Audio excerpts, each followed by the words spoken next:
Maybe you've looked at your life and thought, I'm not enough. I don't have what it takes. But sometimes what we call broken is the very thing that makes us beautiful. Let me tell you the story of Anna and her broken cup. In a small town surrounded by quiet hills and winding cobblestone streets lived a young woman named Anna. She was 23 years old and worked at a little cafe on the corner of the main street. The cafe was modest. Wooden chairs, lace curtains, the smell of roasted beans in the air. But for Anna, it was more than just a workplace. It was her whole world.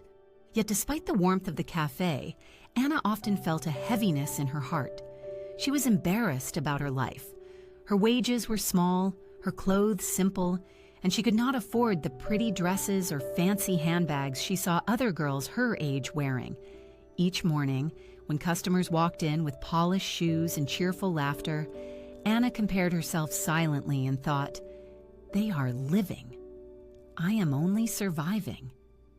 Among her few treasures was a clay cup, faded, hand-painted with tiny blue flowers. It had been a gift from her late grandmother, the only person who ever told Anna, "You are enough, just as you are." Whenever Anna poured tea into that cup, she felt her grandmother's presence. One chilly winter morning, after a long shift serving customers, Anna stayed behind to clean the cafe. Her hands were tired, her thoughts restless. As she reached for the cup to rinse it, her fingers slipped. Clink. The sound was sharp, final. Anna froze. The cup lay on the floor with a crack running down its side. She picked it up, her chest tightening.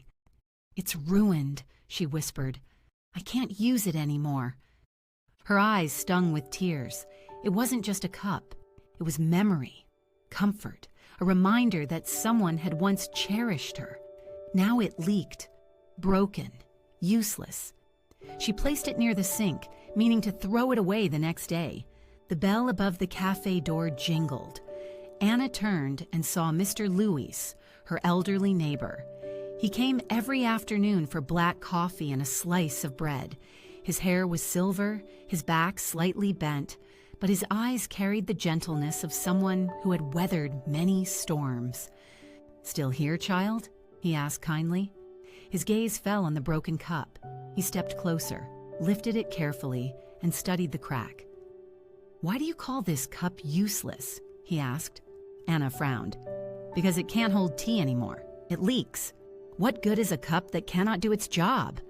Mr. Luis smiled faintly, the kind of smile that came not from amusement but from wisdom.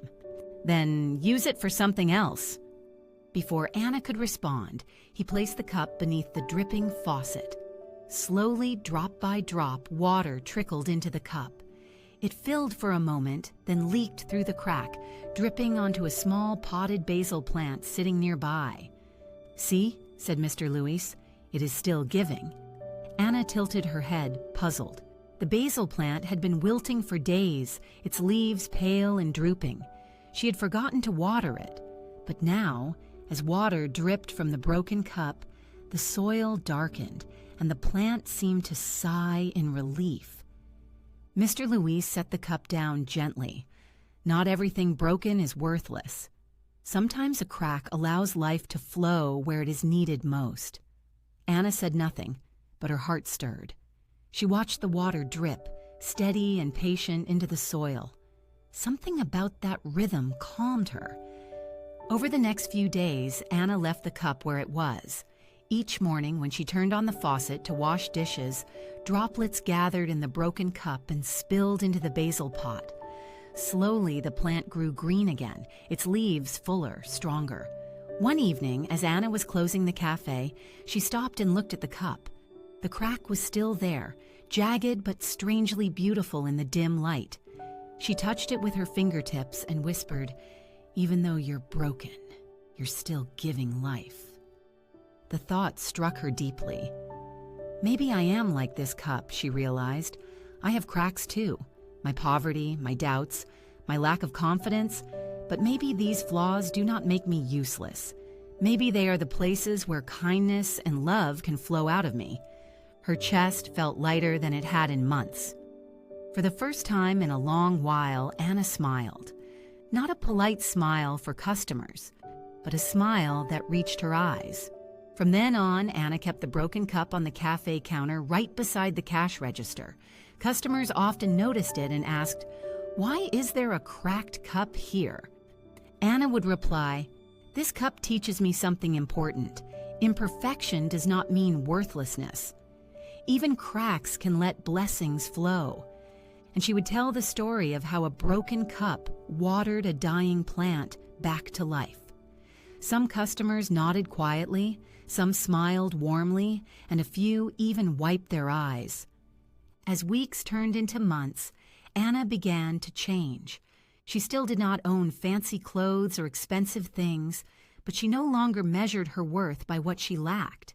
Instead, she focused on what she could give: a kind word to a lonely customer, a warm smile to a passerby, an extra piece of bread for the beggar who sometimes waited outside. Her life was still modest, but her heart was full. Mr. Lewis noticed the change and said one day, "Your grandmother would be proud. You've learned to see the beauty in the cracks." Anna looked at the basil plant, now thriving, its leaves stretching toward the sunlight. She touched the cup and whispered, "Thank you for teaching me that brokenness can still be a gift."